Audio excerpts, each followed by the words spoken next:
Audio Jungle. Audio Jungle. Audio Jungle. Audio Jungle.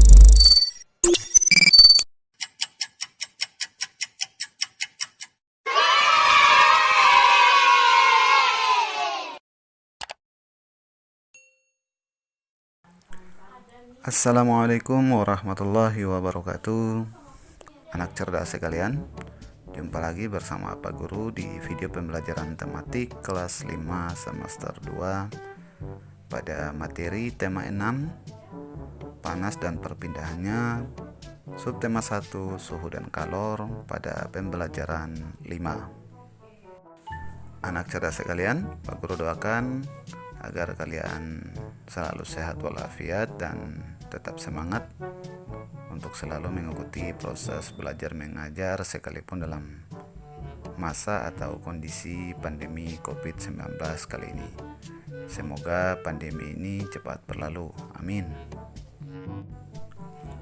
Hari masih sangat pagi. Siti terbangun karena mendengar suara azan subuh dari musola. Siti segera menunaikan kewajibannya untuk sholat. Siti mengira ia orang pertama yang terbangun pada pagi hari itu. Ternyata ia melihat ibu sudah berada di dapur. Setelah melakukan sholat subuh, Siti menghampiri ibunya yang sedang menyalakan kompor. Siti melihat ibu sedang memasak air pada dua panci yang berbeda.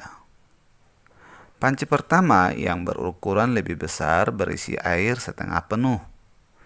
Air di panci pertama akan digunakan ibu untuk merebus sayur. Panci kedua berukuran lebih kecil berisi air yang hampir penuh. Panci kedua akan digunakan ibu untuk membuat teh. Siti menduga-duga air dalam panci manakah yang akan mendidih lebih cepat. Diam-diam, Siti melakukan pengamatan sambil membantu ibunya menyiapkan sarapan. Anak cerdas sekalian, perhatikan gambar berikut. Berdasarkan gambar pada cuplikan ini, cobalah kita menjawab beberapa pertanyaan berikut. Yang pertama adalah, bagaimana ukuran kedua panci tersebut? Ukuran kedua panci tersebut berbeda. Panci A memiliki ukuran yang lebih besar dibandingkan dengan panci B. Seperti terlihat pada cuplikan ya. Terus yang kedua, manakah panci yang berisi air lebih banyak? A atau B? Panci A berisi air lebih banyak daripada panci B. Yang ketiga, jika kedua panci berisi air itu dididihkan, panci manakah yang akan memerlukan waktu lebih lama untuk mendidihkan air di dalamnya? Jawabannya adalah panci A akan memerlukan waktu lebih lama untuk mendidihkan air. Nah, yang berikut adalah mengapa demikian atau mengapa? Jawabannya adalah karena panci A memiliki air lebih banyak, sedangkan energi panas yang diberikan dari kompor pada panci A sama dengan energi panas yang diberikan dari kompor pada panci B yang memiliki air lebih sedikit. Jadi jawabannya adalah karena panci A memiliki air lebih banyak. Jadi panci yang memerlukan waktu lebih lama untuk mendidihkan air adalah panci A. Yang berikutnya adalah bagaimana hubungan antara energi panas yang dibutuhkan untuk mendidihkan air di dalam panci dengan suhu air di dalamnya. Air mendidih pada suhu 100 derajat Celcius. Nah, jawabannya adalah semakin besar energi panas yang digunakan untuk mendidihkan air di dalam panci, maka suhu air di dalamnya semakin tinggi yang menyebabkan air tersebut cepat panas atau mendidih. Pertanyaan yang terakhir adalah, apakah kesimpulan yang kamu dapatkan dari kegiatan pada pengamatan di atas? Jawabannya adalah, pada peristiwa mendidihnya air menunjukkan kenaikan suhu pada air hingga mencapai 100 derajat Celcius. Hal ini menunjukkan bahwa kegiatan yang berbeda memerlukan energi panas yang berbeda pula. Pada peristiwa mendidihnya air, juga menunjukkan peningkatan suhu pada air sampai mencapai 100 derajat Celcius ya. Apa sebenarnya terjadi?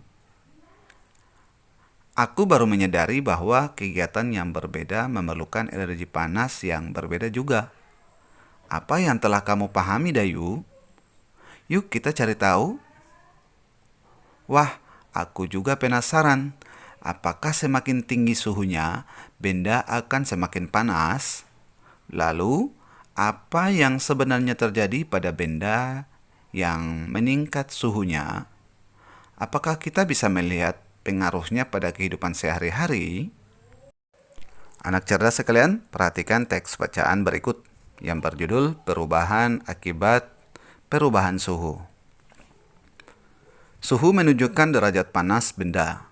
Semakin tinggi suhu suatu benda, semakin panas benda tersebut. Suhu menunjukkan energi yang dimiliki oleh suatu benda.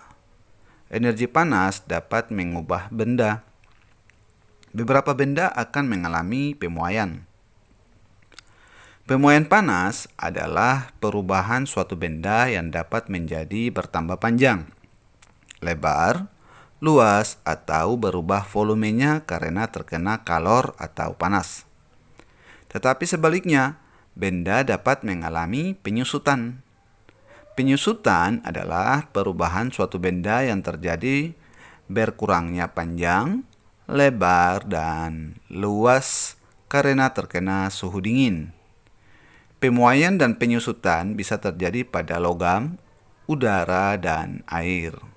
Berikut ini adalah beberapa contoh pemuaian dan penyusutan benda karena perubahan suhu dalam kehidupan sehari-hari. Yang pertama adalah pemasangan kaca jendela. Pernahkah kamu mengamati posisi kaca yang terpasang pada jendela? Atau mungkin kamu pernah melihat proses pemasangan kaca jendela yang dilakukan oleh tukang kayu. Para tukang kayu selalu merancang ukuran bingkai jendela yang sedikit lebih lebar dari ukuran sebenarnya. Mengapa harus demikian? Hal ini dilakukan oleh tukang kayu dengan tujuan untuk memberikan ruang pemuaian bagi kaca saat terkena panas.